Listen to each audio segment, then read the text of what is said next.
Boleh. I Yes. kena gelak lagi lah. Orang-orang pakai kereta manual suka gelak sama I pasal I pakai auto. Mengapa? Tak tahu, dia orang kata pakai auto macam tak cukup jantan kan. Pakai manual baru lelaki. Alah, malu lah macam ni. Nak nangis lah. You stay mana? I stay KL. Auto lah, it's the best. Why? You rasa macam ni, menu ni, okay, betul. Dia sangat man kan. Wow, macam, wah. Masuk dark Kan, okay. Dan selain itu kan, kita cakap maintenance dia pun jimat sikit. Dan dia pun, kita cakap boleh pakai kasar sikit. Dan dia pun jimat minyak sikit. I pun suka menu. Tapi saya tinggal dekat KL pun tak boleh tahan lah. Sama dengan you lah. Sebab?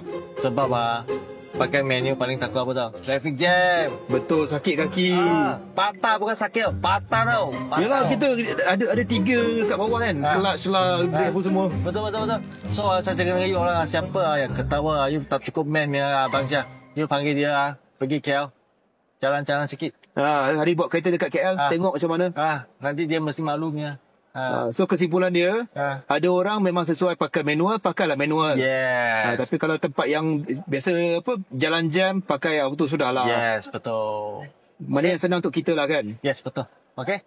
Okay, So, faham. so semua barang pun ada kebaikan dan keburukan lah. So pilih dekat you sendirilah. Okay. Alright. Okay. Jangan Faham. lupa. Jangan lupa follow saya, like dengan share. Bye. Ya.